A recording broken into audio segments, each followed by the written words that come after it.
Have you ever reached a financial milestone and felt the relief last for about 5 minutes before the next goal appeared in your mind?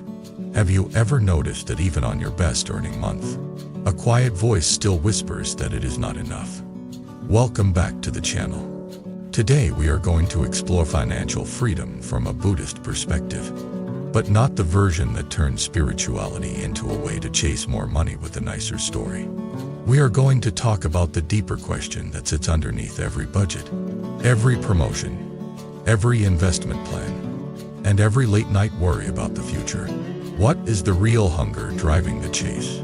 And what happens when you finally understand it? Here are the two big ideas we will keep returning to. First, the modern myth of financial freedom often promises peace, but secretly trains the mind to move the finish line forever. Second, Buddhism offers a way to deconstruct desire so that money becomes a tool rather than a master, and wealth becomes an inner state that cannot be wiped out by market swings or life surprises. Let us start with the modern myth. The myth says there is a number that will fix your nervous system. A salary level, a savings amount, a net worth, a passive income target, a moment when you can finally relax. You may have heard the phrase enough, as if enough is a finish line painted on the horizon. But in real life, enough behaves like a mirage. You walk toward it, you'll reach what you thought was enough, and then the mind adjusts. The mind says, well, enough for now, but what about next year?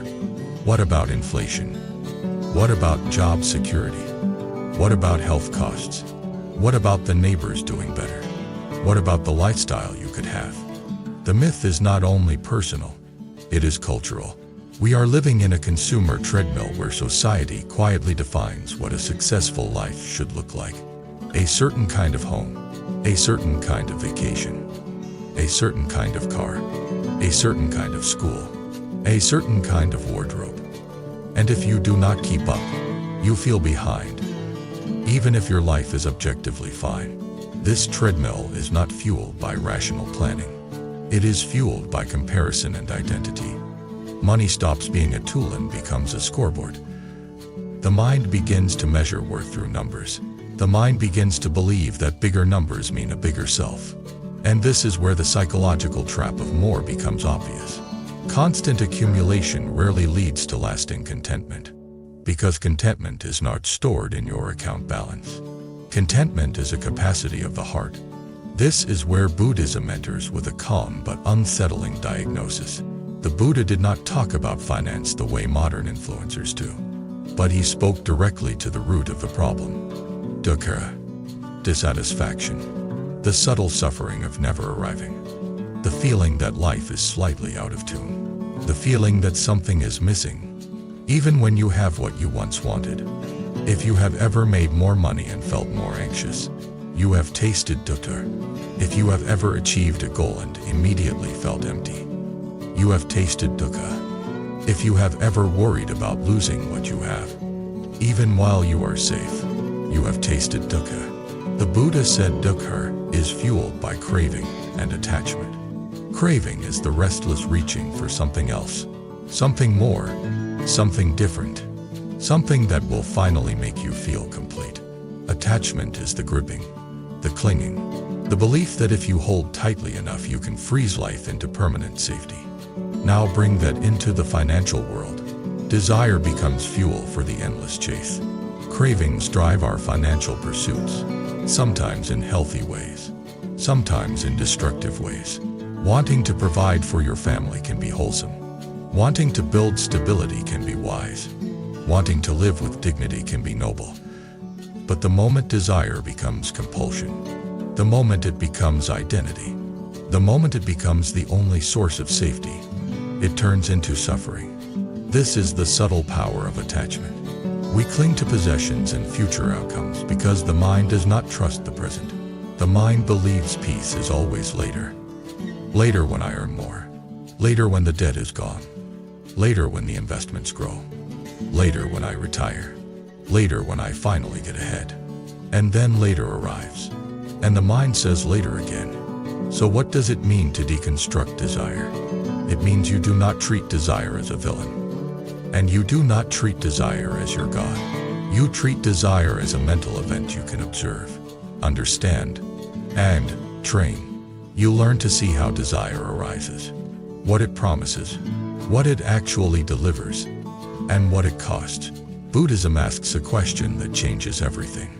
When you want something, what are you really wanting? When you want more money, you might be wanting safety. When you want a higher status job, you might be wanting respect. When you want a bigger home, you might be wanting belonging. When you want to invest aggressively, you might be wanting control over uncertainty.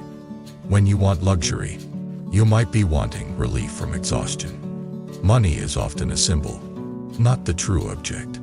The true object is an emotional need. And if you try to meet an emotional need with endless accumulation, you will never fully succeed, because the need is inside the heart, not inside the marketplace.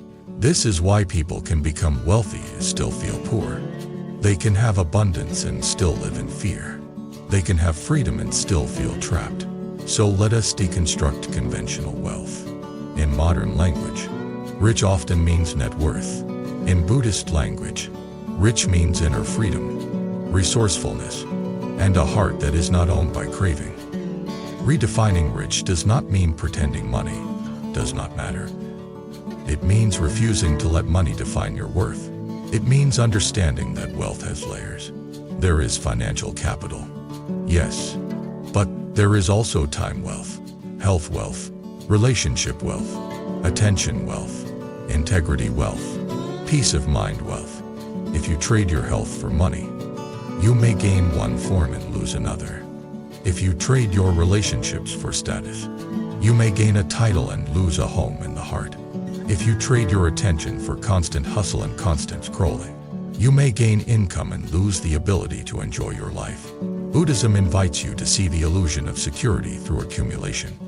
External comfort is fragile. Markets shift. Industries change. Health changes. People change. Life changes. Impermanence is not pessimism. It is reality.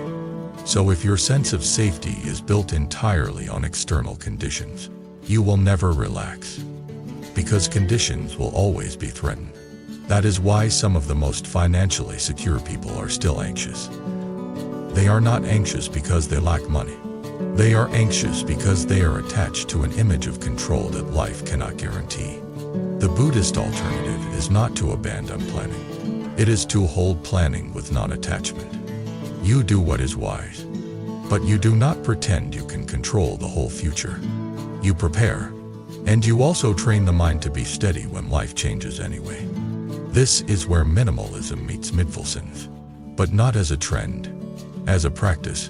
Minimalism without mindfulness can become another ego identity, another way to feel superior. Mindfulness without practical simplicity can remain theoretical, but together, they become powerful. Practical steps to detach from material obsession begin with seeing clearly. Look at what you buy, and ask what emotion you are trying to soothe. Look at what you chase, and ask what identity you are trying to prove. Look at what you fear losing, and ask what story you are gripping. Then begin to experiment with enough. Not enough as deprivation, but enough as liberation. Enough means you choose intentionally rather than compulsively. Enough means you buy what serves your values and you stop buying what serves your insecurity. Enough means you build comfort without building a cage of maintenance. A useful way to understand this is to think of possessions as agreements. Every item you own is an agreement to store it, maintain it, insure it, clean it, think about it, protect it, replace it, and sometimes compare it. If your home is full of agreements you did not consciously choose, your mind becomes full of background noise. When you simplify, you reduce background noise. When you reduce noise, you increase clarity. When you increase clarity, you make wiser financial decisions, because you are not spending from stress. Now we arrive at the path to true liberation. Liberation here does not mean you never work again.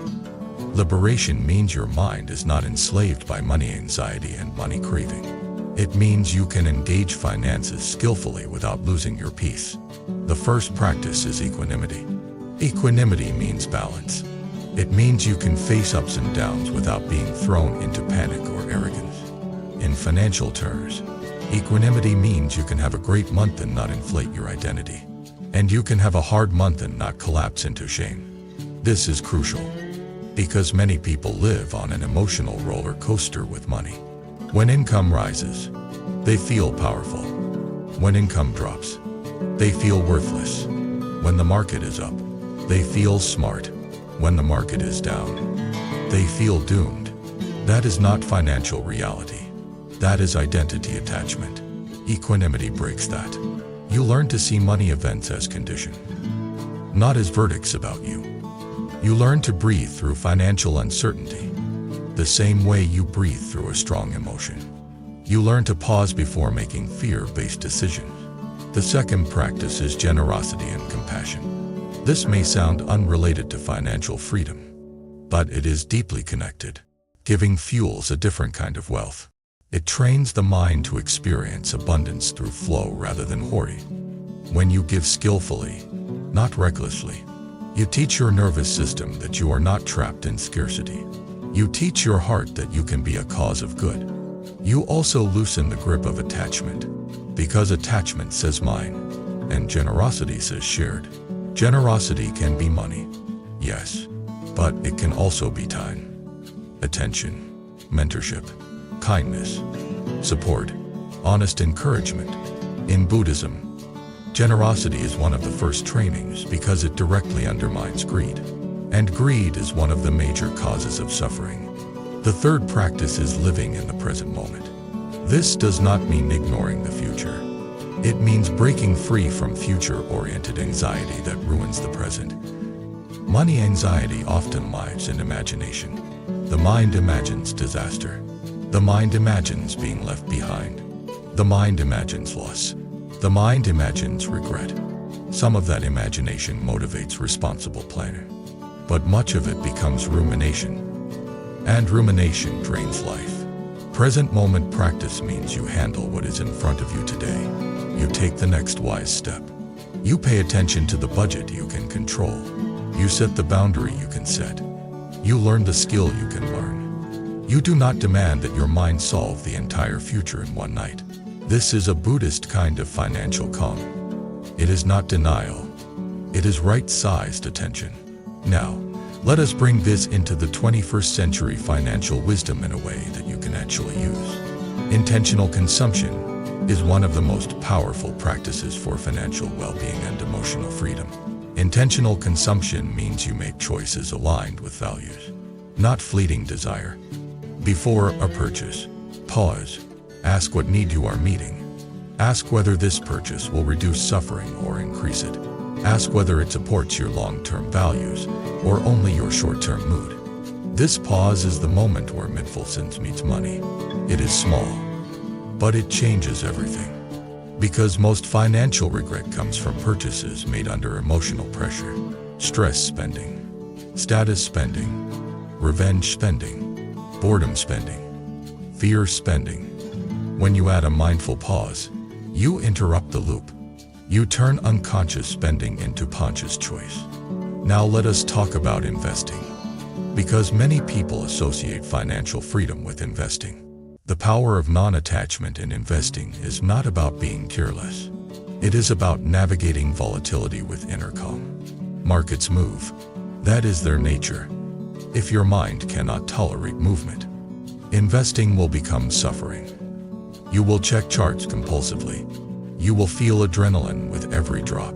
You will make reactive trades that harm you. You will attach your identity to performance.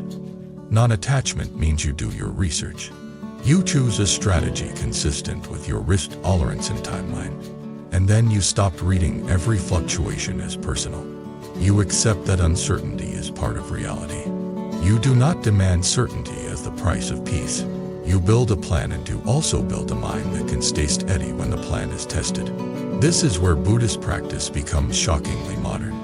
Samatha, calm abiding, trains stable attention. Vipassana, insight, trains clear seeing of emotions and cravings. They help you notice the urge to panic sell, the urge to chase hot trend, the urge to gamble for quick relief, and they help you return to wisdom. Now, building a life of genuine abundance means integrating inner peace with practical financial well-being. You do not have to choose between spirituality and strategy. You can have a budget and a meditation practice. You can have savings goals and a generosity habit. You can have career ambition and ethical boundaries. You can build wealth and still be kind. The key is to keep asking the deeper question. Am I using money to serve life? Or am I using life to serve money? Now I want to shift into a story, because financial teachings become real when you can feel them in a human life. Imagine someone named Daniel. Daniel grew up believing that money equals safety, not because anyone taught him as a lesson, but because of how his childhood felt. When money was tight, the home was tense. When money was tight, adults argued. When money was tight, he felt invisible and powerless. So his nervous system learned an equation. Earn more, feel safe. Daniel becomes successful. He climbs quickly. He earns more each year. He hits milestones. He buys the things that signal success. And yet he feels a background anxiety that never fully disappears. He checks his accounts daily. He checks market news constantly. He feels guilty spending even on things he needs. He feels restless on vacations because he is thinking about opportunities. One day, Daniel has a surprising experience. A friend invites him to a simple retreat weekend. No luxury, no productivity, just quiet. Daniel is skeptical, but he goes because he is exhausted. The first night, in silence, Daniel feels panic. Without stimulation, he can hear his own mind. The mind is loud.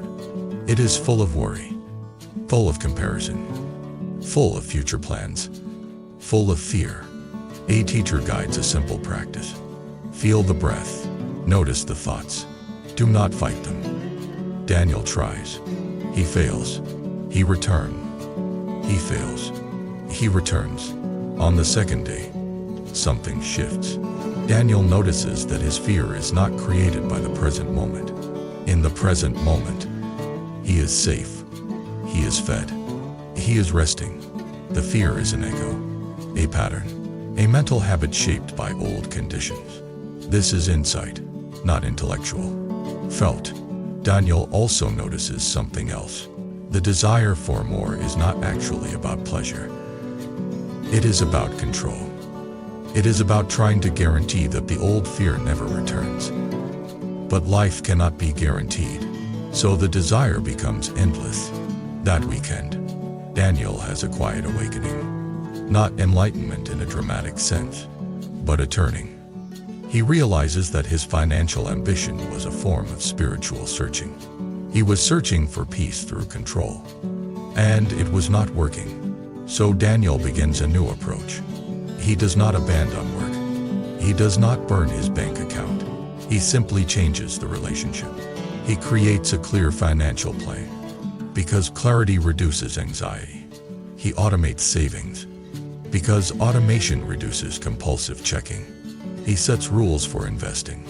Because rules reduce emotional trading. He builds an emergency fund. Because preparedness reduces panic. These are practical steps. But the deeper change is inner. Daniel begins practicing mindfulness daily. He learns to watch the urge to check. He learns to breathe through it. He learns to name it. Anxiety is here. Craving is here. Fear is here. He begins practicing contentment. Once a week, he chooses a simple day. He eats simply. He walks. He talks to someone without multitasking. He notices how alive he feels when he is not chasing. He begins practicing generosity. He supports a cause that matters to him. He mentors a younger colleague without needing credit. He tips well. He offers help. He discovers a new kind of wealth. The feeling of being connected. The feeling of being useful. The feeling of enough. Over time, Daniel becomes calmer. Not because life becomes perfect, But because his mind becomes less reactive, he still plans. He still invests. But he no longer treats money as his god. He treats it as a tool. And here is the surprising part. Daniel often makes better financial decisions now, because he is not driven by panic or greed. His attention is clearer. His values are clearer. His consumption is intentional.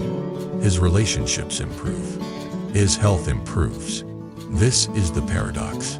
When you deconstruct desire, you often become more financially stable, because you stop sabotaging yourself through unconscious craving. Now, I want to speak directly to the part of you that fears this conversation.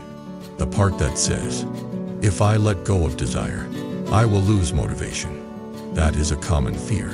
But Buddhism does not ask you to become passive. It asks you to replace craving with wise intention.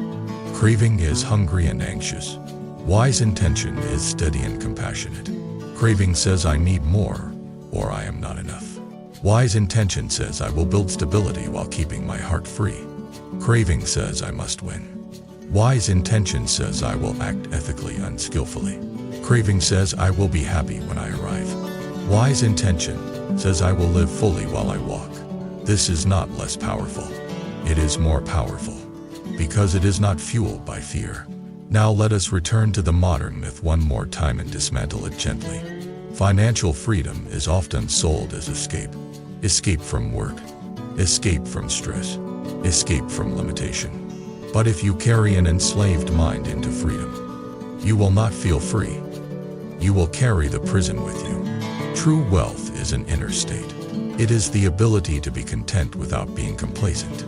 It is the ability to enjoy comfort without being owned by it. It is the ability to face hardship without losing dignity. It is the ability to give without fear. It is the ability to receive without guilt. It is the ability to live within impermanence with a steady heart. Now I want to offer a practical set of exercises, not as a list on screen, but as a flow you can integrate. Begin with 1 week of mindful spending. Each time you are about to buy something non-essential, pause for one full breath. Ask what emotion is present. Ask what need you are trying to meet. If you still choose to buy consciously. If you choose not to, notice the discomfort and breathe. This practice alone will reveal how much of your spending is emotional regulation. Begin a daily 2-minute reflection on enough. At the end of the day, name 3 things you already have that support your life. A place to sleep, a person who cares, a body that carried you, a meal, a skill, a moment of beauty. This trains contentment. Contentment is a form of wealth. Begin a weekly generosity practice. Choose an amount or an action that is sustainable. The point is not to impress. The point is to train the heart. Give in a way that does not create resentment. Give in a way that feels clean. Notice how generosity changes your sense of abundance. Begin a simple breath practice before money decisions. Before you check accounts. Before you trade. Before you send a reactive financial email. Take 3 breaths.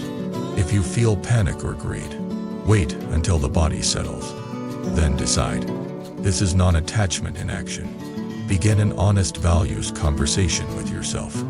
Write down what you want money to do for you. Safety. Yes. Comfort. Yes. Opportunity. Yes. But also ask what kind of person you want to be while you build it. Honest. Generous. Ethical. Present.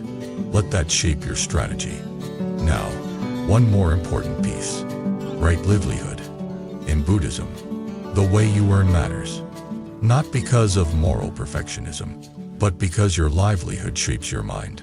If you earn through deception, your mind becomes anxious. If you earn through harm, your mind becomes heavy. If you earn through integrity, your mind becomes lighter. So financial freedom on the Buddhist path is not only about how much you accumulate. It is about the karmic quality of your actions. Are you building wealth by increasing suffering? Or by reducing it? Are you exploiting? Or serving? Are you lying? Or being truthful? This is the kind of wealth that survives death in the Buddhist view. The wealth of wholesome actions and a heart trained in compassion. Now, let us be very realistic. You still need to pay bills. You still need to plan. You still need to protect your future. Buddhism is not asking you to become naive. It is asking you to become wise. Wisdom means you can build a strong financial foundation without sacrificing your soul. Wisdom means you can pursue goals without losing peace. Wisdom means you can enjoy success without becoming arrogant. Wisdom means you can face loss without becoming bitter. If you want a simple definition of financial freedom on the Buddhist path, it is this: you have enough resources to live with dignity, and you have enough inner freedom that money does not dictate your emotional state. That is real freedom. Now I want to end with a reflection that brings it all together. Desire is not the enemy. Unconscious desire is the enemy. Desire that becomes craving is the enemy. Desire that becomes identity is the enemy. Desire that becomes addiction is the enemy. But desire that becomes wise intention can be a path. The intention to care for your family. The intention to live ethically. The intention to reduce suffering. The intention to build stability so you can serve more. The intention to create space for practice. The secret is not to kill desire. The secret is to understand it, to see through its promises, to meet the real need underneath it, to stop using money as a substitute for inner peace. When you do that, something changes. You may still earn more. You may still invest.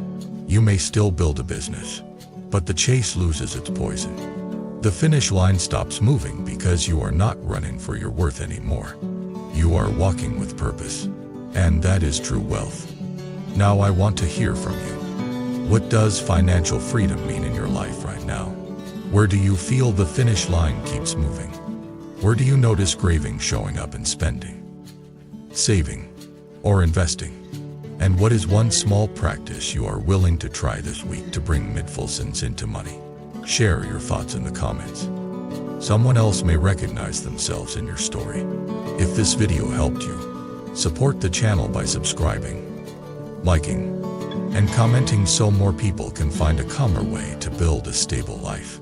And if you want the next deep dive, we can explore how to design a Buddhist-inspired money routine for modern life, including mindful budgeting, non-attachment investing, and generosity practices that feel sustainable. Until next time, keep your attention steady, keep your intention clean, and remember that the richest life is the one where your heart is free.